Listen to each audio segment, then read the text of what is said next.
Arnica ज्योतिष में एक बार पुनः सभी प्रिय दर्शकों का हार्दिक स्वागत है। मैं उन सभी लोगों का धन्यवाद करना चाहता हूं जो मेरे इस चैनल को सब्सक्राइब कर रहे हैं, लाइक कर रहे हैं और शेयर कर रहे हैं। आज के वीडियो में मैं बताऊंगा कि व्यक्ति को आर्थिक उन्नति, व्यापार, व्यवसाय में या नौकरी आदि में सफलता के लिए अपनी कुंडली में ग्रहों की स्थिति के अनुसार हमें कौन सा रत्न धारण करना चाहिए, जिसके कारण आपकी आर्थिक स्थिति में उन्नति हो सके, समृद्धि बढ़ सके। या व्यापार व्यवसाय कर रहे हैं तो उस व्यापार व्यवसाय में अधिकाधिक लाभ मिले, सफलता मिलना चालू हो जाए।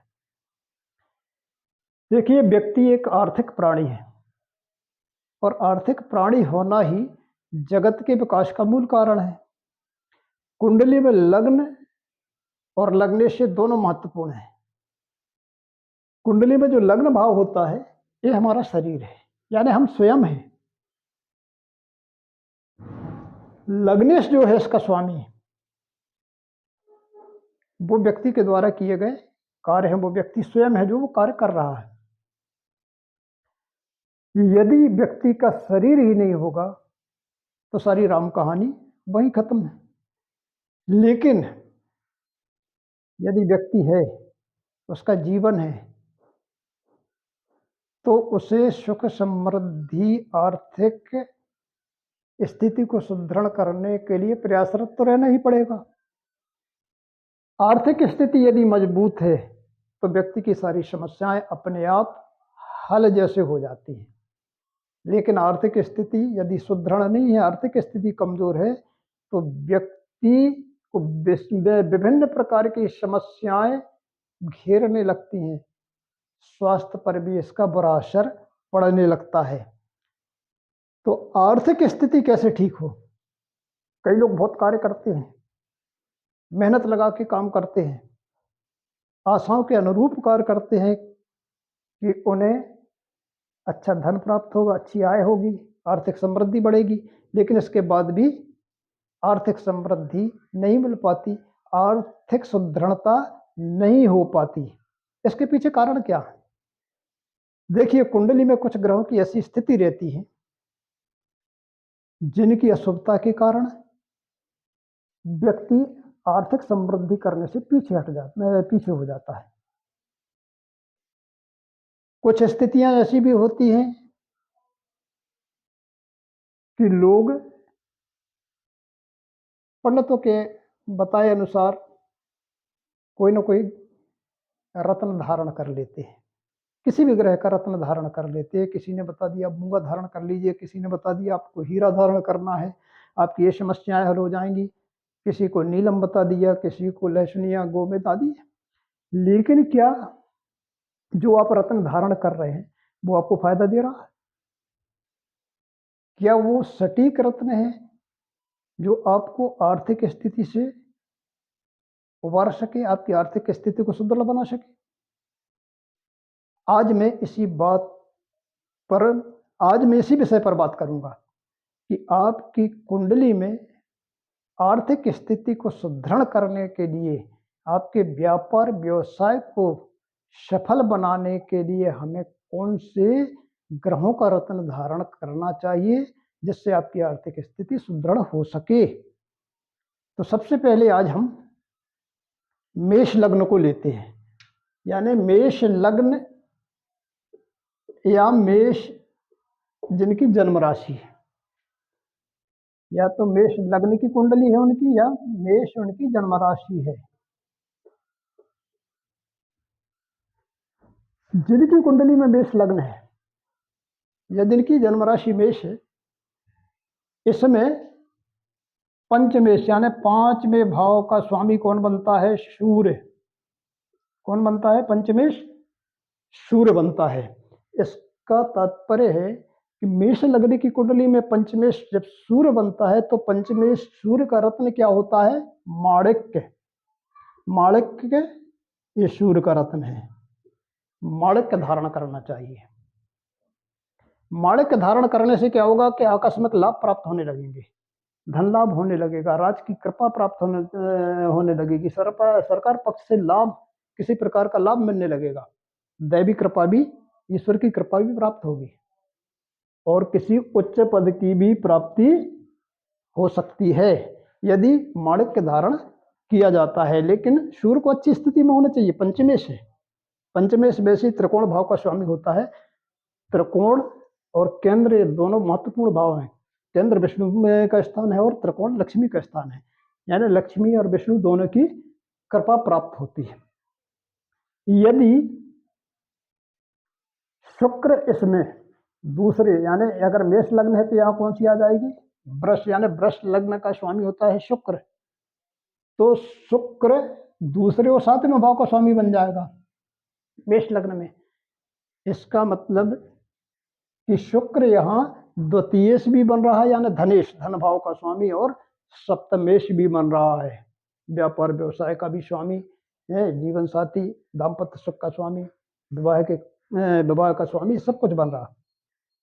तो शुक्र यहाँ धनेश और सप्तमेश बन जाता है। यदि ऐसी स्थिति में शुक्र भी यानी धन का कारक हो गया, धन को देने वाला भी बन जाता है शुक्र, क्योंकि ये धन भाव का स्वामी है। यदि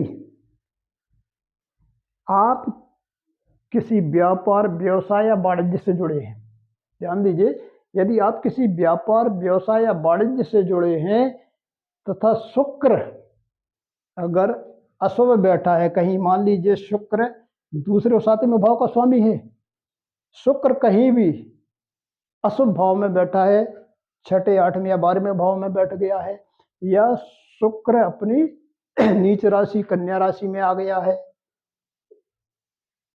या शुक्र किसी पाप ग्रह से दृष्टि है, यानी शुक्र जहां भी बैठा होगा उस पर पाप ग्रह की दृष्टि हो, शनि राहु केतु मंगल आदि की, अथवा अष्टक वर्ग में शुक्र जिस राशि में बैठा है उसमें 5 से कम बिंदु है, ऐसी स्थिति में शुक्र शुभ हो गया, पापाक्रांत हो गया, तब आर्थिक हानि निश्चित तौर पर होगी। आर्थिक हानि को रोकने के लिए तब आपको क्या करना है, शुक्र का रत्न आपको हीरा धारण नहीं करना, बल्कि आपको श्वेत पुखराज, ध्यान दीजिए कौन सा, श्वेत पुखराज, ये गुरु का रत्न है, या श्वेत मोती, या फिर श्वेत मूंगा। यदि शुक्र आपकी कुंडली में अशुभ भाव में बैठा है, पाप युक्त है, पाप दृष्ट है, अष्टक वर्ग में कम बिंदु है, तो उस स्थिति में आपको शुक्र का रत्न नीलम हीरा धारण नहीं करना है, बल्कि उसके बदले आप या तो श्वेत पुखराज धारण कीजिए, या श्वेत मोती धारण कीजिए, या श्वेत मूंगा धारण कर सकते हैं। ऐसी स्थिति में आपकी आर्थिक स्थिति सुदृढ़ होने लगेगी। यदि शनि, अब शनि इसमें क्या बनेगा, कर्मेश और लाभेश बन जाता है।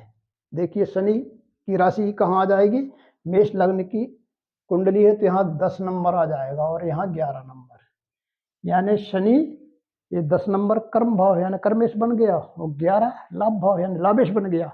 तो शनि यहाँ कर्मेश और लाभेश दोनों बनता है। अब कर्मेश और लाभेश होने से बहुत ज्यादा शुभ है, यानी अत्यंत शुभ फलप्रद रहेगा शनि। आर्थिक ग्रह बन जाता है ये प्रमुख व्यवसाय, क्योंकि ये व्यवसाय का भाव है और ये आय का भाव है, आर्थिक स्थिति को सुदृढ़ बनाने का, आर्थिक लाभ देने का भाव है, और ये व्यवसाय का भाव है। इसका मतलब है कि यहाँ शनि अगर मान लो कर्मेश और लाभेश बनकर शुभ है तो ये प्रमुख व्यवसायिक और आर्थिक लाभ देने वाला ग्रह बन जाता है। यदि शनि बलवान है, ध्यान दीजिए, यदि शनि, मान लीजिए शनि यहीं बैठा है या शनि यहीं बैठा है अपने स्वराशि में, अथवा शनि कहीं भी अपनी उच्च राशि जैसे तुला है, यहाँ बैठ गया, उच्च राशि में मजबूत हो जाता है, बलवान हो जाता है। या तो वो अपनी स्वराशि में हो या अपनी उच्च राशि में हो, या शनि अंश बल से मजबूत हो। अंश बल से तात्पर्य है कि वो युवावस्था में हो,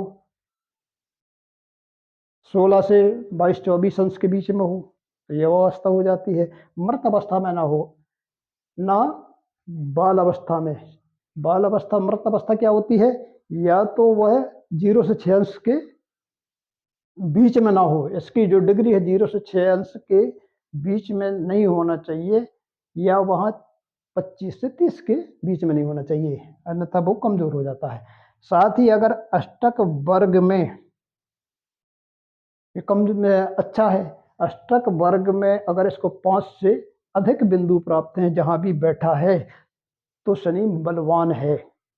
ऐसी स्थिति में अगर शनि बलवान है तो निश्चित तौर पे व्यवसाय में भी लाभ देने वाला बनेगा और व्यवसाय के माध्यम से आर्थिक लाभ भी अच्छा देगा, आय की भी अच्छी तरह यानी अधिक प्राप्ति होगी। तब ऐसी स्थिति में कभी इसका रत्न जो नीलम है वो धारण ना करें, क्योंकि ऑलरेडी शुभ है वो। एक पाप ग्रह अगर शुभ अवस्था में है तो उसका रत्न धारण ना करें, यानी ऐसी स्थिति में आप नीलम धारण नहीं करें। हाँ, यदि शनि सूर्य के साथ बैठा है यानी अस्त है वो, अगर शनि सूर्य के साथ हो जाता है यानी अस्त हो गया, या अशुभ या किसी पाप ग्रह की दृष्टि में आ गया, या नीच राशि मेष राशि में आ गया, या अष्टक वर्ग में उसको 4 से भी कम बिंदु प्राप्त हैं, तो ऐसी स्थिति में शनि क्या हो गया? अशुभ हो जाता है। और जब शनि अशुभ हो जाता है, अस्त हो जाता है, या बकरी हो जाए, लेकिन बकरी का हम बाद में बताएंगे। अगर शनि अस्त है या नीच राशि में है, पाप ग्रहों से युक्त है, या पाप ग्रह की इस पर दृष्टि है जहां भी बैठा है शनि, तो शनि अशुभ हो जाता है, कमजोर पड़ जाता है, यानी अशुभ ज्यादा हो जाता है। कमजोर तो नहीं कहना चाहिए, लेकिन अशुभ हो जाता है। ऐसी स्थिति में आपको जब शनि की दशा या अंतरदशा आए तब आप नीलम धारण कर सकते हैं और अपनी आर्थिक स्थिति को सुधार सकते हैं। कब? जब शनि अशुभ हो, तब उस स्थिति में जब शनि की महादशा आए या अंतरदशा आए तब नीलम धारण किया जा सकता है। अब रह गया गुरु। गुरु की स्थिति कहाँ रहेगी? मेष लग्न की कुंडली में, मेष आपकी जन्म राशि अगर मेष है तो गुरु 9वें भाव का स्वामी बनेगा, क्योंकि यहाँ धनु राशि हो जाएगी और यहाँ उसकी मीन राशि हो जाएगी। मेष लग्न की कुंडली में गुरु 9 यानी भाग्य भाव का स्वामी बनता है और 12 यानी व्यय भाव का भी स्वामी बनता है। ऐसी स्थिति में जो 9 यानी धनु राशि गुरु की मूल त्रिकोण राशि कहलाती है। यानी गुरु की मूल त्रिकोण राशि कौन सी होती है? धनु। वो भाग्य भाव में है। अगर गुरु, ध्यान दीजिए कि तीसरे या 5वें या 9वें, तीसरा भाव, 5वां भाव या 9वें भाव में है, यदि गुरु या तो यहाँ बैठा है मेष लग्न की कुंडली में, या गुरु 5वें भाव में बैठा है, या गुरु 9वें भाव में बैठा है, यानी तीसरे भाव में बैठा है यदि गुरु, या 5वें भाव में बैठा है, या 9वें भाव में अगर गुरु बैठा है, तो आप गुरु का रत्न जो पुखराज है वो आजन्म धारण कर सकते हैं। या इसका रत्न पुखराज आजन्म धारण कर सकते हैं। कौन? मेष लग्न वाले या मेष राशि वाले। लेकिन अगर गुरु 6, 8वें भाव में बैठ गया, यानी अशुभ भाव में बैठ गया, 6 में बैठ गया, या 8वें भाव में बैठा हो, तब आपको पुखराज धारण नहीं करना है, बल्कि भगवान शिव और विष्णु की उपासना करनी है। किसकी करनी है? भगवान शिव और विष्णु की उपासना करनी है। इसी प्रकार यदि शनि या मंगल वक्री हैं, शनि वक्री है या कहीं कुंडली में, या मंगल वक्री है, आप सूर्य से छठे सातवें आठवें भाव में अगर कोई ग्रह होगा तो वो वक्री हो जाएगा। यदि शनि वक्री है या मंगल वक्री है, तब उस स्थिति में इन दोनों का रत्न धारण नहीं करना। आपको नीलम भी धारण नहीं करना, और विशेष तौर पर लाल मूंगा भी धारण ना करें तो अच्छा है। बल्कि रत्न धारण ना करके आपको हनुमान जी की उपासना करनी है। यदि आप हनुमान जी की उपासना करेंगे, यदि आपकी कुंडली में, मेष लग्न की कुंडली में शनि और मंगल वक्री है, शनि वक्री है या मंगल वक्री है, दोनों में से कोई एक भी वक्री है, तो भी आपको हनुमान जी की उपासना करनी। हनुमान जी की उपासना करने से आपकी आर्थिक इस क्षेत्र में जो समस्या उत्पन्न हो रही हैं वो समाप्त हो जाएंगी। कहीं ना कहीं से आपको आर्थिक लाभ होने लगेगा और धन की बचत भी होने लगेगी। अगली लग्न पर हम चलते हैं, वृषभ लग्न। वृषभ लग्न, अगर यहाँ वृष राशि यानी 2 नंबर की राशि है तो ये वृषभ लग्न हो गई। वृषभ लग्न का स्वामी कौन होता है, या वृष राशि का स्वामी कौन होता है? शुक्र। लेकिन इसमें यहाँ कौन सी राशि आ जाएगी? तीसरी, यानी मिथुन राशि। मिथुन राशि का स्वामी कौन बन जाएगा? बुध। तो बुध की 2 राशियां होती हैं, एक यहाँ पड़ेगी और दूसरी कन्या राशि यानी छठे नंबर की राशि यहाँ पड़ेगी 5वें भाव में। इसका तात्पर्य है कि बुध क्या बन गया? धनेश और पंचमेश। वृषभ लग्न की कुंडली में बुध धनेश और पंचमेश बनता है, जो कि बहुत अच्छा होता है। ऐसी स्थिति में पन्ना रत्न जो है, ऐसे व्यक्ति को आजन्म धारण करना चाहिए। यदि बुध अच्छी स्थिति में है, ये भी ध्यान देने की जरूरत है कि बुध दूसरे या 5वें भाव का तो स्वामी है, लेकिन बुध कहीं भी बैठा हो, या अगर यहीं बैठा है तो बहुत अच्छा है, यहाँ बैठा है तो उच्च का हो जाएगा आपकी कन्या राशि में, या बुध कहीं भी बैठा हो तो वो शुभ, या अपने मित्र ग्रह के घर में बैठा हो, शुक्र के घर में बैठा हो, या अष्टक वर्ग में इसको 5 से ज्यादा बिंदु प्राप्त हो, तो बुध को अच्छा रहेगा। ऐसी स्थिति में बुध का रत्न पन्ना आजन्म धारण करेंगे तो निश्चित तौर पर आर्थिक उन्नति होगी, लाभ मिलेगा। जो भी व्यवसाय करेंगे, कार्य करेंगे, उसमें निश्चित तौर पर सफलता मिलेगी, आय में उत्तरोत्तर वृद्धि होगी। लेकिन यदि बुध अशुभ बैठा है तो निश्चित है कि आर्थिक उन्नति में बाधाएं उत्पन्न करेगा। तब उस स्थिति में क्या होगा? अगर वृषभ लग्न वाले व्यक्ति को आर्थिक उन्नति में बाधाएं आ रही तो उसको समझ लेना चाहिए कि कहीं ना कहीं बुध अशुभ हो रहा है। तो इस आर्थिक उन्नति में यदि बाधाएं आ रही हैं तो इन बाधाओं को दूर करने के लिए भी आप पन्ना के साथ साथ, पन्ना तो धारण करें आप, लेकिन भगवान विष्णु और लक्ष्मी की उपासना करना पड़ेगी। यदि आप भगवान विष्णु और लक्ष्मी की उपासना करेंगे, उनकी भक्ति करेंगे, आराधना करेंगे, तो निश्चित तौर पर आपकी आर्थिक स्थिति में आने वाली बाधाएं समाप्त हो जाएंगी। आपकी आर्थिक स्थिति सुदृढ़ होने लगेगी, कहीं ना कहीं से आय के स्रोत बनने लगेंगे। क्योंकि वृषभ लग्न के लिए पन्ना एक अमृत तुल्य माना गया है। वृषभ लग्न वालों के लिए पन्ना अमृत तुल्य है। इसको धारण करने से उसको लाभ ही होना है, हानि कभी नहीं होगी। लेकिन मेष लग्न यानी या मेष राशि वालों के लिए पन्ना विस्तुल्य होता है। इनको कभी पन्ना धारण नहीं करना चाहिए, जिनकी मेष लग्न है कुंडली में या मेष राशि। यदि कोई सरकारी नौकरी कर रहा है या कोई अन्य नौकरी में भी है, कोई व्यक्ति अगर सरकारी नौकरी कर रहा है या कोई प्राइवेट नौकरी कर रहा है, तब उस स्थिति में क्या होगा? उसको माणिक्य धारण करना चाहिए। क्यों? यदि कोई सरकारी नौकरी या प्राइवेट नौकरी आदि में है तो माणिक्य धारण करने से उसको लाभ मिलेगा।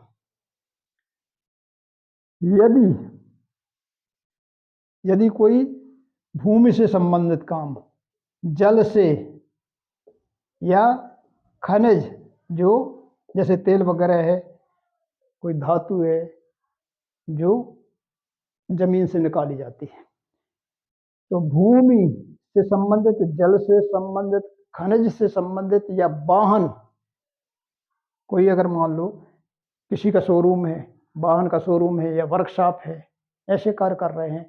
भवन से संबंधित, कोई अगर भवन निर्माता है, बिल्डर्स वगैरह हैं, रियल एस्टेट में काम कर रहे हैं, है ना, बिल्डर्स हैं, भवन बनाते हैं या भवन की सामग्री का क्रय विक्रय करते हैं। तो भूमि से संबंधित, जल से संबंधित, खनिज से संबंधित, वाहन, भवन या जन कार्य करते हैं, जनता के कार्य कर रहे हैं, जन सेवा कर रहे हैं। अगर आदि इन पेशे में हैं कोई व्यक्ति, तो माड़क पहनने से निश्चित तौर पर लाभ मिलेगा। भूमि से भी लाभ मिलेगा, जल संबंधी व्यवसाय से भी, जो जलीय व्यवसाय हैं, जल से पैदा होने वाले, उनसे भी लाभ मिलेगा, भवन से लाभ मिलेगा, बिल्डर्स वगैरह को लाभ मिलेगा, वाहन आदि से लाभ मिलेगा, वाहन से संबंधित व्यवसाय करने से लाभ मिलेगा, खनिज आदि का व्यवसाय करने से भी विशेष तौर पर लाभ मिलेगा, यदि वो माड़क का धारण करता है। क्यों? क्योंकि देखिए यहाँ सूर्य क्या बन जाता है वृषभ लग्न में, चतुर्थ, यहाँ आ जाएगी सिंह राशि। तो सूर्य 1 2 3 4 चौथे भाव का स्वामी बन गया, चौथे भाव का स्वामी यानी चतुर्थेश बन गया। चतुर्थेश होने के कारण भूमि, भवन, वाहन, जल, खनिज, जनकार, पैतृक व्यवसाय, राजकाज के कार्य आदि के द्वारा निश्चित तौर पर आर्थिक उत्थान करा सकता है। यदि शनि, अब शनि यहाँ के क्या बनेगा, नौमेश, यानी यहाँ 10वीं और यहाँ 11वीं, नौमेश 10मेश बन जाता है शनि, यानी नवम भाव का भी स्वामी बनेगा, दसम भाव का भी स्वामी बनेगा। ऐसी स्थिति में ये अत्यधिक शुभ रहेगा। यदि शनि बलवान है, वही स्थिति बताइए, अगर शनि बलवान है, शुभ है अगर यहाँ, तो उस स्थिति में आपको नीलम धारण नहीं करना। जब शनि शुभ होता है तो आपको नीलम धारण नहीं करना। यदि अशुभ है या बकरी है, विशेष तौर पर अशुभ है अगर, तो इसकी दशा में आप अंतरदशा में नीलम धारण कर सकते हैं। लेकिन यदि बकरी है तो आपको किसी भी कीमत पर नीलम धारण नहीं करना, बल्कि हनुमान जी की उपासना करनी है। और शुक्र की मूल त्रिकोण राशि कहाँ पड़ती है, 8वें भाव में। यहाँ शुक्र की मूल त्रिकोण राशि पड़ेगी। तो हीरा धारण ना करें। एक राशि अगर 8वें भाव में पड़ रही है तो हीरा धारण ना करें, बल्कि शिव पार्वती की उपासना करने से आर्थिक समृद्धि आएगी, वह व्यक्ति आर्थिक स्थिति से सुदृढ़ होगा। तो कृपया रत्नों का विशेष ध्यान रखें। अगर आप इस प्रकार से रत्न धारण करेंगे तो निश्चित तौर पर आपकी आर्थिक समस्याएं हल होंगी और आप आर्थिक उत्थान करने में सफल होंगे। तो दोस्तों, इसी के साथ मैं वीडियो को समाप्त करता हूं। कृपया मेरे वीडियो को, मेरे चैनल को सब्सक्राइब करें, लाइक करें, शेयर करें। तब तक के लिए धन्यवाद। जय हिंद, जय श्री।